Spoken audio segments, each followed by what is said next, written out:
मैं सबसे पहले तो इस सभागृह में उपस्थित एनडीए घटक दलों के सभी नेतागण, नवनिर्वाचित सभी सांसदगण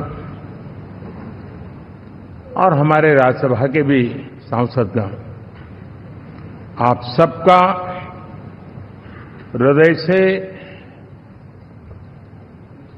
बहुत बहुत आभार व्यक्त करता हूं।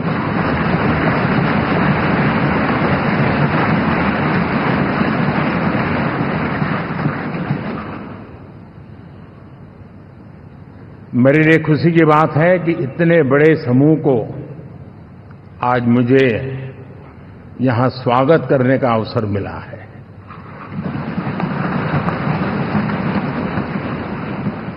जो साथी विजयी होकर के आए हैं वे सभी अभिनंदन के अधिकारी हैं,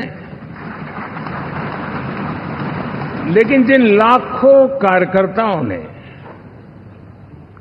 दिन रात परिश्रम किया है, न उन्होंने दिन देखा न रात देखी, और इतनी भयंकर गर्मी में हर दल के कार्यकर्ता ने जो पुरुषार्थ किया है, परिश्रम किया है, मैं आज संविधान सदन के इस सेंट्रल हॉल से सर झुका करके उनको प्रणाम करता हूं।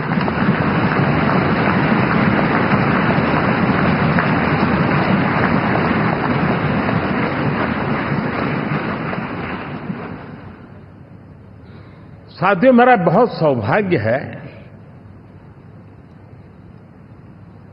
कि एनडीए के नेता के रूप में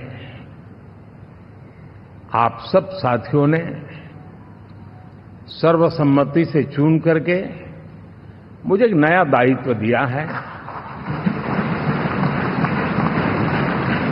और इसके लिए मैं आपका बहुत बहुत आभारी हूं।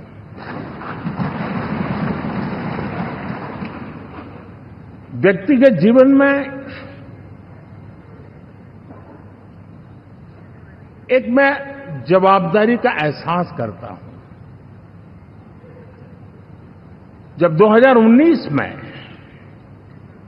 इस सदन में मैं बोल रहा था, आप सबने मुझे नेता के रूप में चुना था, और तब मैंने एक बात पर बल दिया था, विश्वास। आज जब आप मुझे फिर से एक बार ये दायित्व देते हैं, इसका मतलब है कि हम दोनों के बीच, हम आपस में विश्वास का सेतु इतना मजबूत है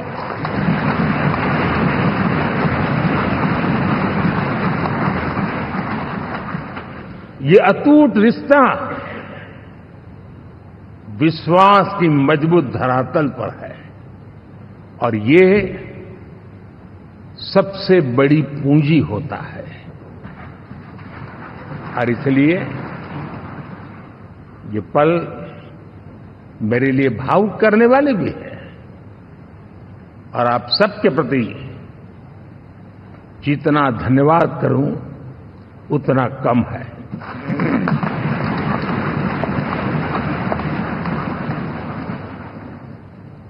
साथियों,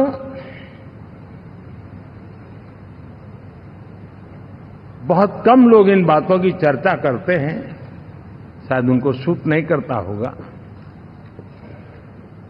लेकिन हिंदुस्तान के इतने महान लोकतंत्र की ताकत देखिए कि एनडीए आज देश में 22 राज्यों में लोगों ने उनको सरकार बनाकर के सेवा करने का मौका दिया।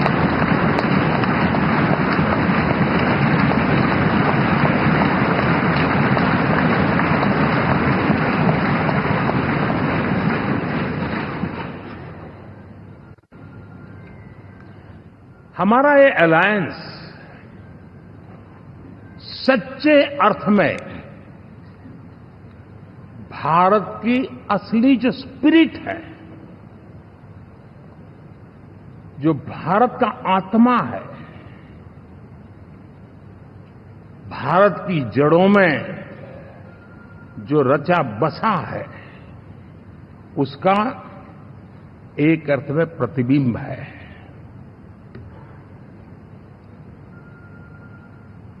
और मैं इसलिए कह रहा हूं कि थोड़ी नजर करें, हमारे देश में 10 ऐसे राज्य जहां हमारे आदिवासी बंधुओं की संख्या प्रभावी रूप से है, निर्णायक रूप से है, जहां इस आबादी आदिवासियों की ज्यादा है। ऐसे 10 राज्यों में से 7 राज्यों में एनडीए सेवा कर रहा है।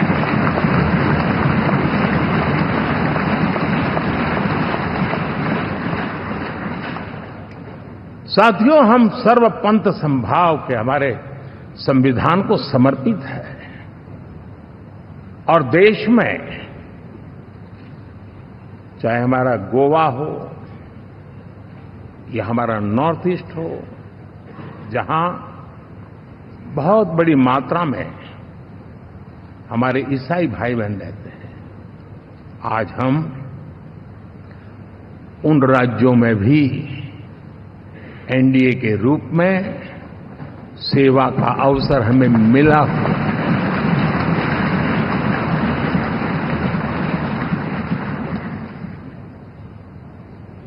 साथियों, प्री पोल अलायंस हिंदुस्तान के राजनीतिक इतिहास में और हिंदुस्तान की राजनीति में गठबंधन के इतिहास में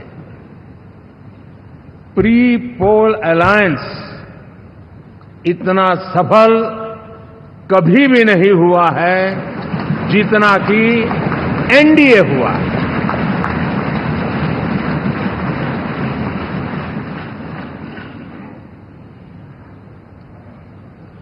और ये गठबंधन का विजय, हमने बहुमत हासिल किया है और मैं कई बार कह चुका हूं, शब्द अलग होंगे लेकिन मेरे भाव उसमें एक सातत्य है। सरकार चलाने के लिए बहुमत आवश्यक है, लोकतंत्र का वही एक सिद्धांत है, लेकिन देश चलाने के लिए सर्वमत बहुत जरूरी होता है।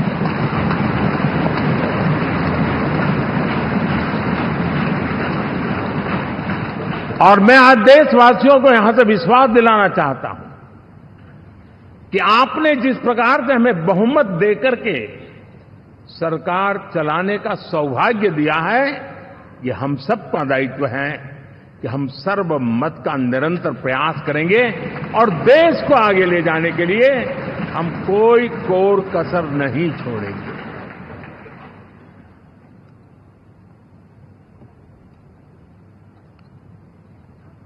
साथियों, एनडीए को करीब करीब 3 दशक हो चुके हैं। यानी आजादी के 75 साल में 3 दशक एनडीए, ये सामान्य घटना नहीं है जी। विविधता से भरे हुए अपनी लोकतांत्रिक और सामाजिक रचना के बीच में ये 3 दशक की यात्रा एक बहुत बड़ी मजबूती का संदेश देती है। और मैं आज बड़े गर्व के साथ कहता हूं कि किसी एक समय वो था कि संगठन के कार्यकर्ता के रूप में इस अलायंस का हिस्सा था, व्यवस्थाओं से जुड़ा रहता था और आज सदन में बैठ करके आपके साथ काम करते करते मेरा भी नाता इससे 30 साल का रहा है। और मैं कह सकता हूं, हकीकतों के तथ्यों के आधार पर कह सकता हूं ये सबसे सफल अलायंस है।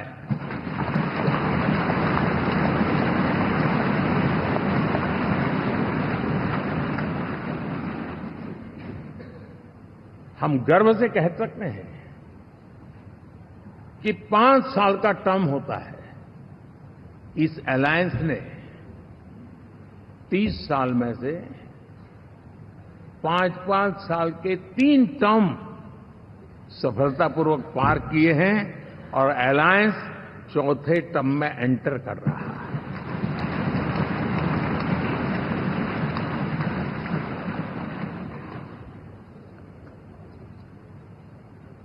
साथियों, इस बात को जो राजनीति के विशेषज्ञ हैं, अगर मुक्त मन से, मुक्त मन शब्द बहुत महत्व का है, वे सोचेंगे तो पाएंगे कि एनडीए ये सत्ता प्राप्त करने का या सरकार चलाने का कुछ दलों का जमावड़ा नहीं है। ये राष्ट्र प्रथम की मूल भावना से नेशन फर्स्ट के प्रति कमिटेड वैसा ये समूह है। और 30 साल का लंबा कालखंड शुरू में शायद असेंबल हुआ होगा, लेकिन आज मैं कह सकता हूं कि भारत के राजनीतिक व्यवस्था में एक ऑर्गेनिक अलायंस है।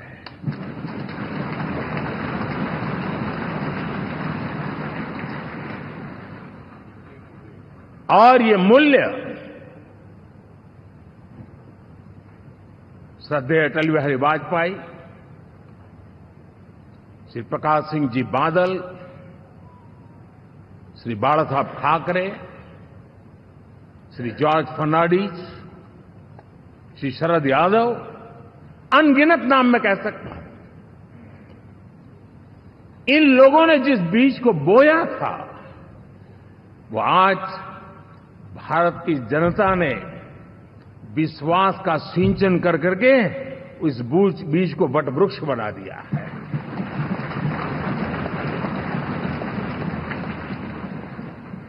और हम सबके पास ऐसे महान नेताओं की विरासत है और हमें इसका गर्व है। बीते 10 वर्षों में हमने एनडीए की उसी विरासत, उसी मूल्यों को लेकर के निरंतर आगे बढ़ने का और देश को आगे बढ़ाने का प्रयास किया है। जैसे मैंने कहा, मुक्त मन से राजनीति के विश्लेषक अगर विश्लेषण करेंगे तो देखेंगे कि एनडीए का जो लोग दिखते हैं ना, उसमें एक कॉमन चीज नजर आती है और वो है गुड गवर्नेंस। इन सबने अपने अपने समय में, अपने अपने कार्यकाल में जब जब जहां सेवा करने का मौका मिला है, गुड गवर्नेंस इस देश को दिया है। और इस प्रकार से एनडीए एक प्रकार से, एनडीए कहते ही गुड गवर्नेंस ये अपने आप पर्यायवाची बन जाता है। साथियों, हम लोगों के सभी के कार्यकाल में, चाहे मैं गुजरात में रहा हूं या बाबू हमारे आंध्र में रहे हो या नीतीश जी ने बिहार के लिए भरपूर सेवा की हो, हम सबके अंदर केंद्र बिंदु में गरीब का कल्याण केंद्रस्थ रहा है।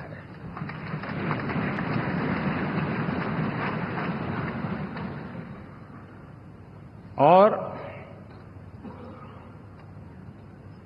देश ने एनडीए के गरीब कल्याण के, गुड गवर्नेंस के 10 साल को देखा है। इतना नहीं, मैं कह सकता हूं देश ने इसे जिया है।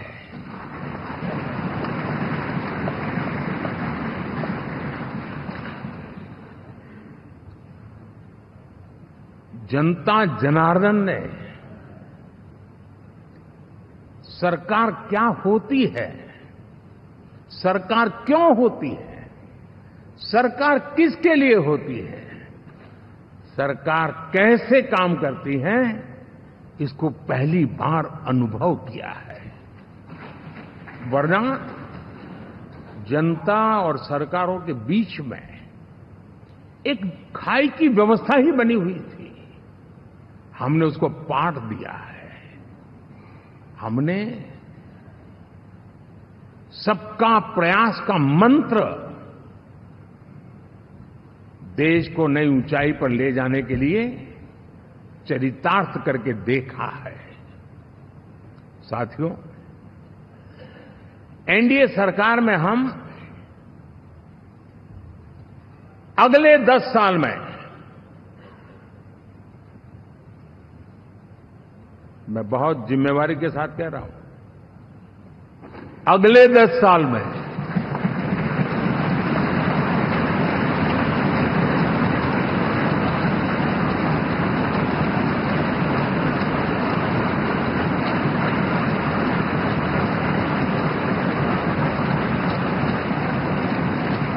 गुड गवर्नेंस,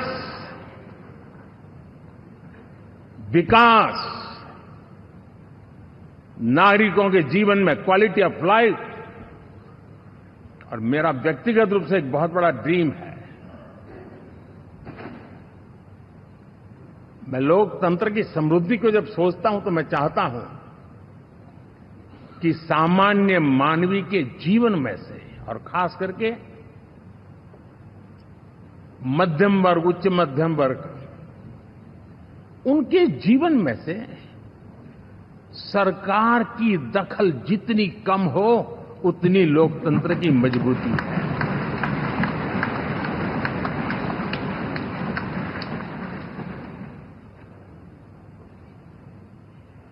और आज के टेक्नोलॉजी के युग में बहुत आसानी से हम, वरना एक दिन में 10 काम हो तो 10 अलग अलग वो सारी चीजें मांगेंगे। हम बदलाव चाहते हैं। गुड गवर्नेंस का ये भी एक महत्वपूर्ण पहलू है। लेकिन हम विकास का नया अध्याय लिखेंगे, गुड गवर्नेंस का नया अध्याय लिखेंगे, जनता जनार्दन की भागीदारी का नया अध्याय लिखेंगे, और सब मिलकर के विकसित भारत के सपने को साकार करके रहेंगे।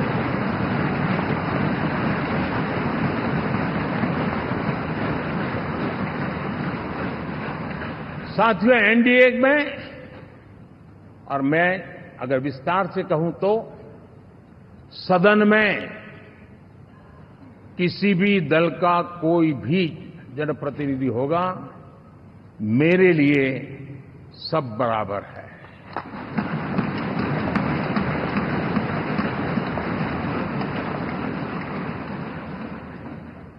जब मैं सबका प्रयास की बात करता हूं तो मैं सदन में भी, चाहे वो लोकसभा हो या राज्यसभा हो, हमारे लिए सब बराबर है।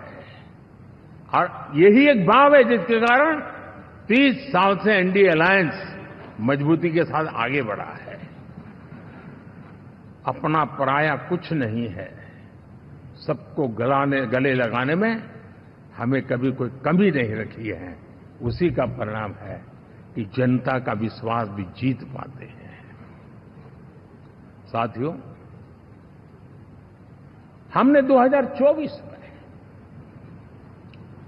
जिस टीम भावना से काम किया है और ग्रासरूट लेवल पे किया है, सिर्फ फोटो ऑप करना, नेता मिलकर के हाथ हिलाएं और फिर तुम्हारे रास्ते में मेरे रास्ते, ऐसा नहीं। ग्रासरूट लेवल तक सबने मिल करके ये जो काम किया है, और उसी ने हमें ऑर्गेनिक अलायंस का सामर्थ्य दिया है।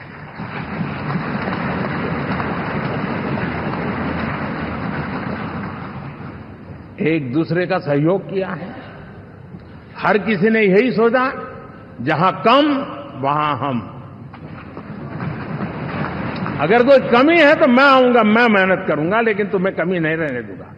जहां कम वहां हम, ये हर कार्यकर्ता ने जी करके दिखाया है, और तभी तो जीत आती है।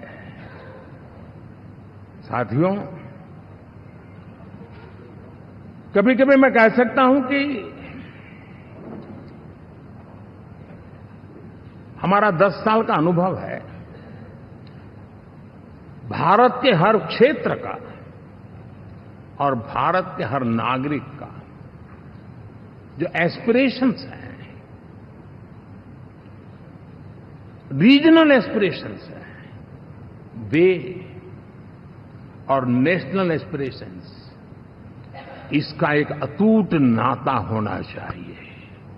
इसके बीच में हवा तक गुजर न सके, इतना जुड़ाव होना चाहिए, तब देश आगे बढ़ता है।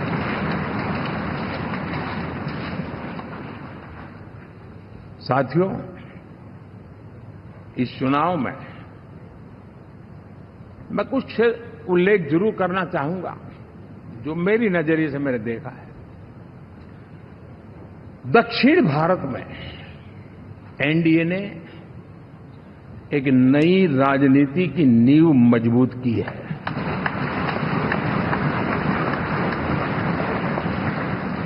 अब देखिए, कर्नाटक एंड तेलंगाना, अभी अभी तो इनकी सरकारें बनी थी,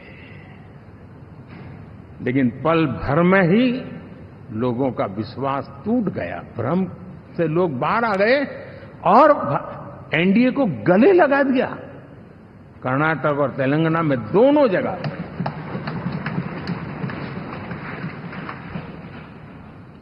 साथियों, तमिलनाडु, मैं तमिलनाडु की टीम को भी बधाई देना चाहूंगा, और वहां हमारा एनडीए समूह बहुत बड़ा भी है, और कईयों को पता था कि हम एक शायद एक सीट नहीं लड़ा पाएंगे, लेकिन इस लड़ाई में हम साथ रहेंगे। और मैंने बहुत से एनडीए के साथी तमिलनाडु में ऐसे हैं कि जिनका कोई उम्मीदवार नहीं था, लेकिन इस झंडे को ऊंचा रखने के लिए वो जी जान से जुटे थे।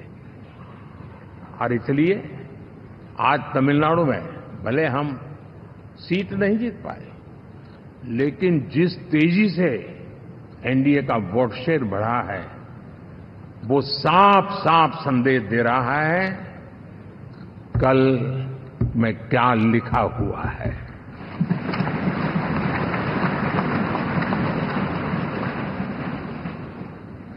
साथियों, पुडुचेरी हो, केरला हमारे सैकड़ों कार्यकर्ताओं के बलिदान हुए हैं। यूडीएफ हो या एलडीएफ हो, शायद हिंदुस्तान के राजनीतिक जीवन में इतना जुल्म एक विचारधारा को लेकर के जीने वाले लोगों पर हुआ होगा तो सिर्फ मैं कह सकता हूं केरल में हुआ है। जम्मू कश्मीर से भी ज्यादा हुआ है।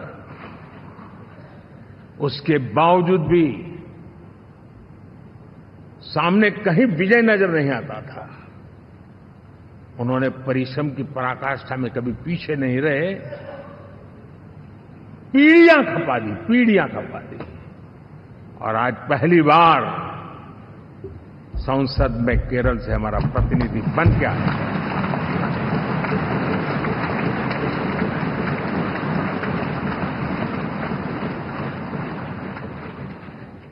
साथियों, अरुणाचल में हमने लगातार हमारी सरकार बनती रही है और भारी समर्थन से बनती है। सिक्किम में भी हमारे एनडीए की सरकार करीब करीब क्लीन स्वीप के साथ, अरुणाचल क्लीन स्वीप। आंध्र, मैं अबू बाबू को पूछ रहा था, बोले हिस्टोरिकली ये सबसे हाईएस्ट विक्ट्री है।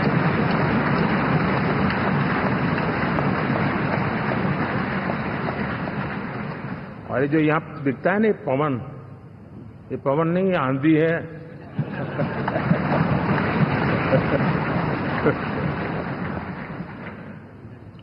आंध्र ने इतना बड़ा हमारे प्रति जनमत दिया है। हिंदुस्तान के लिए एक सामान्य मानवी की विकास की जो जिजीविषा है उसका प्रतिबिंब है।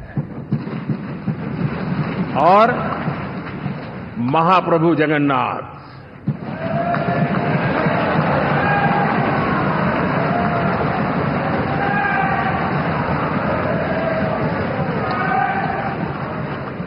और मैंने अनुभव किया हमेशा।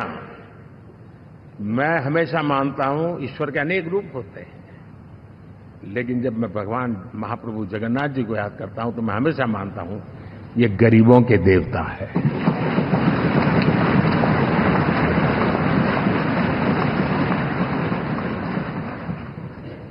और वहां जो क्रांति रूप परिणाम आया है, मैं इसे एक रिवॉल्यूशन देख रहा हूं। और मैं इसके साथ कह सकता हूं कि विकसित भारत का हमारा जो सपना है, आने वाले 25 वर्ष, पहले मैंने 10 साल कहा था, या मैं 25 साल कह रहा हूं, आने वाले 25 साल महाप्रभु जगन्नाथ जी की कृपा से उड़ीसा देश की विकास यात्रा के ग्रोथ इंजन पैकी एक होगा।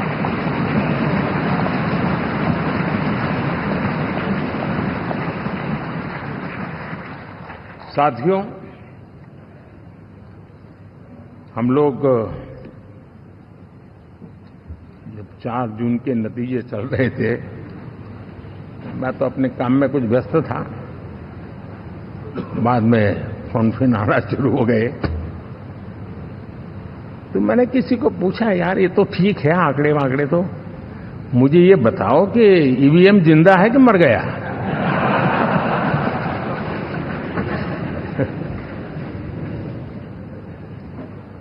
क्योंकि ये लोग तय करके बैठे थे कि भारत के लोकतंत्र और लोकतंत्र की प्रक्रिया के प्रति विश्वास ही लोगों का उठ जाए, और लगातार ईवीएम को गाली देना। और मुझे तो लगता था कि शायद इस बार वो ईवीएम की अर्थी निकाल जुलूस निकालेंगे, लेकिन 4 जून शाम आते आते उनको ताले लग गए, ईवीएम ने उनको चुप कर दिया। ये ताकत है भारत के लोकतंत्र की, ये ताकत है भारत की निष्पक्षता की, ये भारत की ताकत है भारत के चुनावी तंत्र की, चुनाव आयोग की। और मैं मानता हूं कि ये आशा करता हूं कि 5 साल तो अब ईवीएम शायद मुझे नहीं सुनाई देगा, लेकिन जब 29 में हम जाएंगे तो फिर से शायद ईवीएम को लेकर के नाचने की शुरुआत करेंगे, क्योंकि इनके सुधरने की संभावना बहुत कम है। आप देखिए, चुनाव के समय मैंने पहली बार देखा, शायद हर तीसरे दिन इलेक्शन कमीशन के काम में रुकावट आए, इसके लिए सुप्रीम कोर्ट के दरवाजे खटखटाए गए, भांति भांति की एप्लीकेशन, और एक ही टोली थी।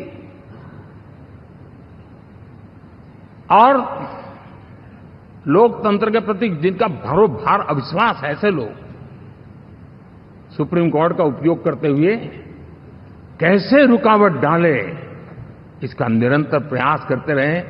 और चुनाव आयोग की ताकत का एक बड़ा हिस्सा अदालतों में, इस पीक अवर्स में, चुनाव के पीक अवर्स में, यानी कितनी निराशा लेकर के ये लोग मैदान में आए थे कि उन्होंने पूरा हमला उसी इंस्टीट्यूट पे लगा दो ताकि चुनाव के कोई भी परिणाम आए, हम दुनिया के सामने भारत को भी बदनाम कर लें। ये षड्यंत्र का हिस्सा था दोस्तों, और कभी भी देश उनको माफ नहीं करेगा। साथियों, इंडी गठबंधन वाले जब ईवीएम का विरोध करते हैं तो मैं सिर्फ एक चुनाव के रूप में नहीं देख रहा। मैं मानता हूं ये लोग मन से पिछली शताब्दी के सोच वाले लोग हैं। वे टेक्नोलॉजी को हम महत्व न समझते हैं, न टेक्नोलॉजी स्वीकार करने को तैयार है। और ये सिर्फ ईवीएम में दिखाई दिया, ऐसा नहीं, यूपीआई में दिखाया, जब हमने कहा कि हिंदुस्तान के लोग डिजिटल ट्रांजैक्शन करेंगे, फिनटेक की दुनिया में आज हिंदुस्तान का नाम हो गया, मानने को तैयार नहीं। आधार आज देश की एक पहचान बना है। मैं तो देख रहा हूं कि मुझे कई देश कहते हैं कि हमें आधार की पद्धति से आगे बढ़ना है, आप कैसे मदद कर सकते हैं। उस आधार को रोकने के लिए सुप्रीम कोर्ट में बार बार जाकर के परेशानियां पैदा की। यानी मूलतः ये प्रगति के विरोधी, आधुनिकता के विरोधी, टेक्नोलॉजी के विरोधी इंडी अलायंस हमने देखा है। साथियों, इस देश के लिए ये भी चिंता का विषय है कि विश्व में भारत के लोकतंत्र की ताकत को कम आंकने का प्रयास, और कितना एक्सट्रीम है। मैं दुनिया में ढोल पीट रहा हूं कि हम मदर ऑफ डेमोक्रेसी है, और ये दुनिया में जाकर के बता रहे नहीं हमारे देश में तो डेमोक्रेसी जैसा कुछ नहीं, कि वो मोदी बैठ गया है, वो एक चाय बेचने वाला यहां पहुंच कैसे गया, कुछ तो गड़बड़ की होगी। ये जो इनकी मनस्थिति है जी, भारत के नागरिकों को चुनाव प्रक्रिया के प्रति अविश्वास पैदा करने का जो उनका षड्यंत्र है, मैं मानता हूं कि अब दुनिया भी भारत के लोकतंत्र की विविधता, विशालता, व्यापकता, गहनता, इन सबको भी जानने समझने के लिए आकर्षित होगी। ऐसे इस चुनाव के नतीजे में देख रहा हूं। साथियों, जब 1 तारीख को मतदान पूरा हुआ और 4 तारीख को काउंटिंग, इस बीच की चीजों को आप देखिए। योजनाबद्ध तरीके से देश को हिंसा की आग में झोंकने का बयान दिए जाते थे। यहां इकट्ठे होना, यहां पहुंचना, यहां करना। कुछ लोग इस चीज को गंभीर नहीं लेते हैं, लेकिन ये बहुत गंभीर है। आप भारत के लोकतंत्र को, पहले उसकी व्यवस्था को अनादर करते हो, अब परिणाम आने से पहले एक ऐसा माहौल बना दो कि बस आग लगा देंगे। हर प्रकार से उन शब्दों का अर्थ यही निकलता है कि उन्होंने देश को उस दिशा में ले जाने का प्रयास किया था। लगातार देश को गुमराह करने का प्रयास किया गया, देश के लोगों को बांटने का प्रयास किया। अरे, चुनाव एक ऐसा लोकोत्सव होता है कि ज्यादा से ज्यादा लोगों को हम जोड़े, तोड़ने के लिए नहीं होता है। लेकिन हर प्रकार से कोशिश यही की गई। साथियों, मैं मानता हूं कि 2024 के लोकसभा के चुनाव के जो नतीजे हैं, हर पैरामीटर से देखेंगे, दुनिया ये मानती है और मानेगी कि ये एनडीए का महाविजय है।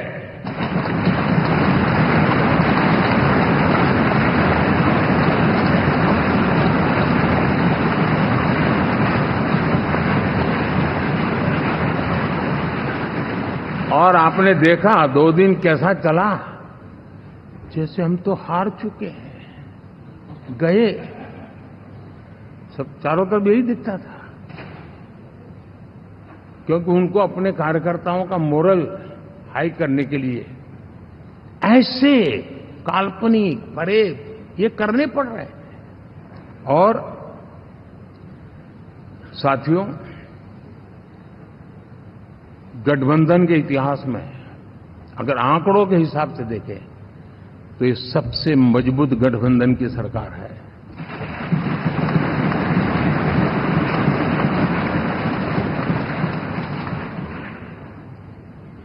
लेकिन कोशिश ये की गई कि इस विजय को स्वीकार न करना, उसको पराजय के छाया में डुबो कर रखना। लेकिन उसकी ऐसी चीजों की बाल मृत्यु हो जाती है, और हो भी गई। लेकिन देशवासी जानते हैं कि न हम हारे थे, न हम हारे हैं।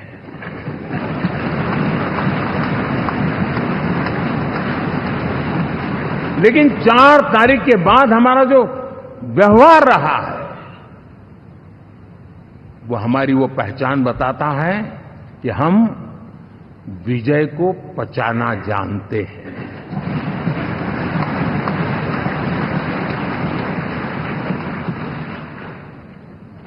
हमारे संस्कार ऐसे हैं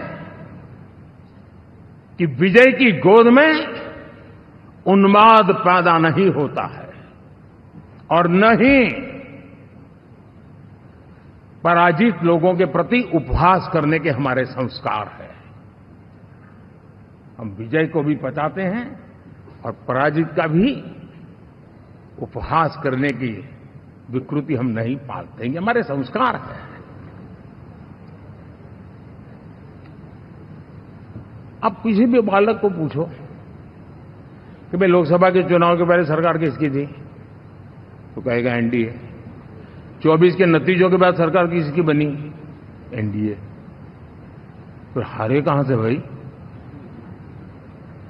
पहले भी एनडीए थी, आज भी एनडीए और कल भी एनडीए है।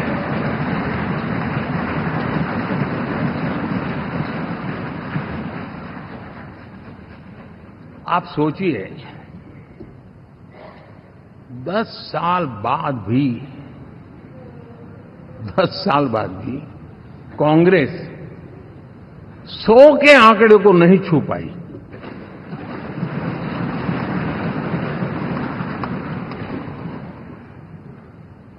और अगर मैं 14, 19 और 24 तीन चुनावों को जोड़ करके कहूं, कांग्रेस के 3 चुनाव जोड़ूं, तो इन 3 चुनावों में जितनी सीटें मिली है उससे ज्यादा हमें इस चुनाव में मिली है।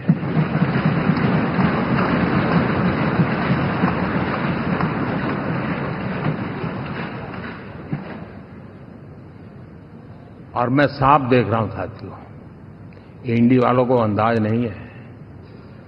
वे धीरे धीरे पहले तो डूब रहे थे, अब तेज गति से ये गर्त में जाने वाले हैं।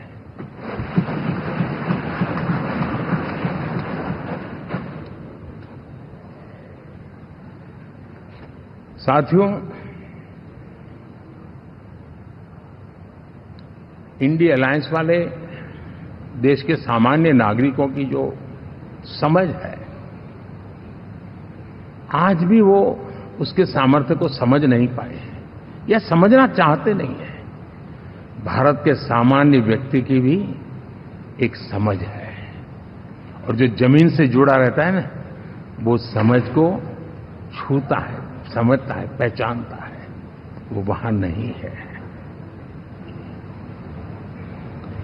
साथियों, इन लोगों का जो व्यवहार रहा है 4 तारीख के बाद, मैं आशा करता था कि वे लोकतंत्र का सम्मान करेंगे, लेकिन उनके व्यवहार से लगता है कि शायद उनमें ये संस्कार आए, इसके लिए हमें और इंतजार करना पड़ेगा। और तो मैं ज्यादा कुछ कह नहीं सकता। और ये वो लोग हैं जो खुद की पार्टी के पीएम का अपमान करते हैं, उसके निर्णयों को फाड़ देते थे। खुद की पार्टी को विदेशी मेहमान आ जाए तो उसके लिए चेयर नहीं होती थी। ये सारे दृश्य आपने देखे हैं। ठीक, अब मैं समझता हूं कि इन सारी स्थितियों में से हम लोकतंत्र की मजबूती और जनता जनार्दन के प्रति आस्था, इसको हम, साथियों, लोकतंत्र हमें सबका सम्मान करना सिखाती है। विपक्ष में भी जो सांसद जीत करके आए हैं, मैं उनको भी बधाई देता हूं।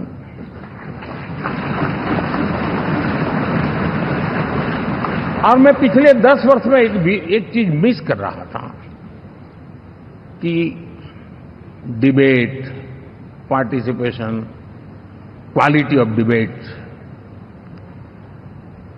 मैं मिस कर रहा हूं। लेकिन मैं आशा करता हूं कि अब इस नया जो सदन बना है, वो कमी मुझे खलेगी नहीं। शायद हमारे साथी भी राष्ट्रहित की नीयत के साथ सदन में आएंगे, और भले वो विपक्ष में बैठे होंगे, लेकिन राष्ट्र के विपक्ष में नहीं है, हमारे विपक्ष में है। राष्ट्र में तो हम सब एक ही दिशा में हैं।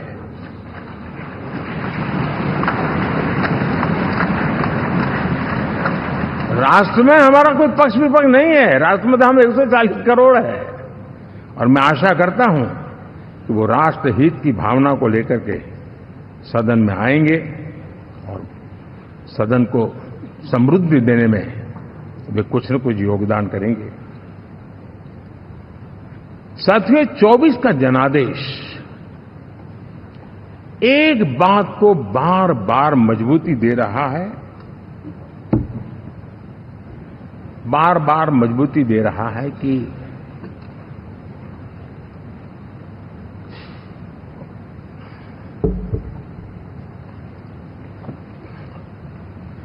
देश को आज के वातावरण में सिर्फ और सिर्फ एनडीए पर ही भरोसा है।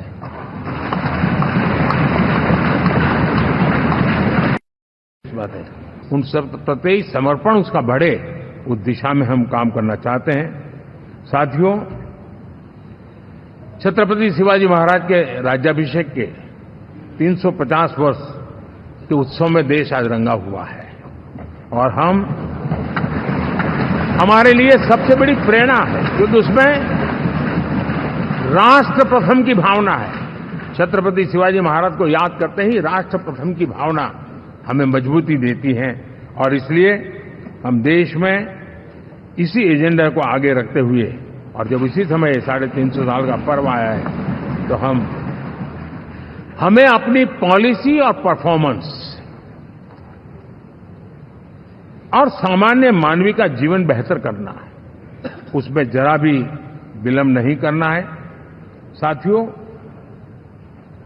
विकास की सारी तैयारियां, रोड मैप लेकर को हम चलेंगे ही, चल रहे हैं, लेकिन साथ साथ हम नए नए सांसद आए हैं, कुछ पुराने सांसद हैं, कुछ ज्यादा अनुभवी सांसद भी हैं। आप देखते हैं कि इन दिनों पिछले 2 दिन से आप टीवी पे देखते होंगे, एक भी सच्चाई मुझे उसमें नजर नहीं आई। कोई ये कह रहा है, कोई वो कह रहा था, सब मैंने कहा भी जरा पूछो तो ये जानकारी लाते कहां से, गपगोले चला रहे, किसी के खाते में कुछ भी डाल करके चल रहा है। तो मतलब ये थोड़े दिन, क्योंकि 10 साल से ऐसे अवसर नहीं मिले हैं, तो शायद ये उबाल जरा ज्यादा रहेगा। लेकिन आप मान के चलिए जी, ऐसे लोग कोई पहुंचेंगे, बस साहब मेरा अच्छा संबंध है, मंत्री में आपका नंबर कर सकता हूं, आया, हमें भी पता नहीं होता यार, हो सकता है मिनिस्टर बनने का ये रास्ता होगा तो हम भी गलती से उसका हाथ पकड़ लेते हैं और वो पता नहीं वो किस खाई में डुबो देता है। कभी कभी तो शायद अब तो टेक्नोलॉजी ऐसी है कि हो सकता है मेरे सिग्नेचर से कोई लिस्ट बाहर निकल जाए कि ये मंत्री बन गए, हो सकता है कोई बुद्धिमान डिपार्टमेंट भी बांट दे। तो आजकल कई लोग सरकार बनाने में लगे हुए हैं, मंत्री पद बांट रहे हैं, पद बांट रहे हैं, व्यवस्था बांट रहे हैं। मैं आपसे आग्रहपूर्वक कहता हूं, और जो मोदी को जानते हैं, ये सारे प्रयास निरर्थक है। वे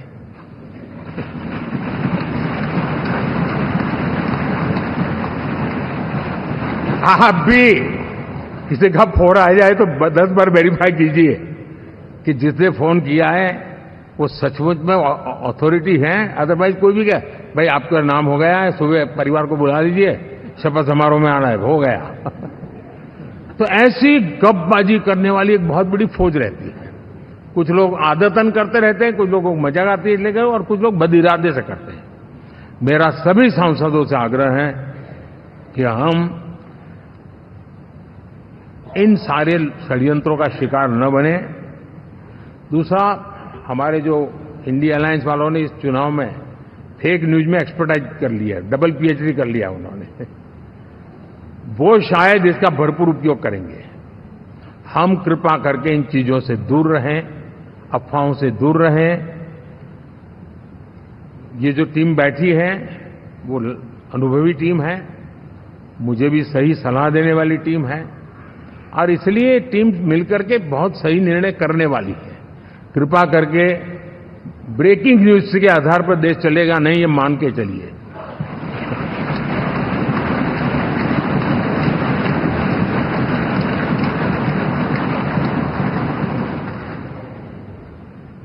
साथियों, विकसित भारत का संकल्प लेकर के हम चले हैं।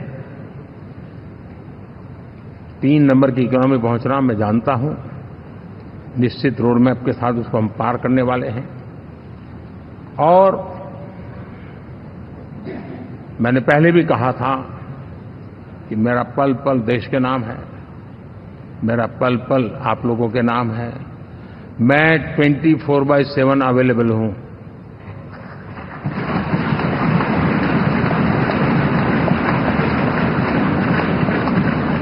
हमें मिलकर के देश को आगे बढ़ाना है। फिर से एक बार आप लोगों ने मुझ पर जो विश्वास जताया है, जो प्यार दिखाया है और जो समर्थन दिया है, वाकई मैं मानता हूं भारत के लोकतंत्र की एक बहुत बड़ी ताकत है। मैं जितना आपका आभार व्यक्त करूं उतना कम, और मैं विश्वास दिलाता हूं कि मैं आपकी आशा अपेक्षाओं को पूरी करने में, परिश्रम करने में कोई कमी नहीं रखूंगा।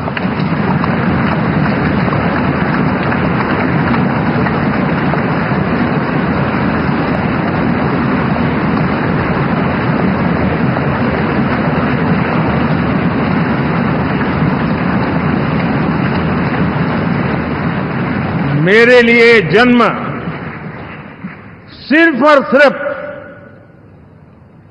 वन लाइफ वन मिशन, और वो है मेरी भारत माता। ये मिशन है 140 करोड़ देशवासियों के सपनों को पूरा करने के लिए खप जाना।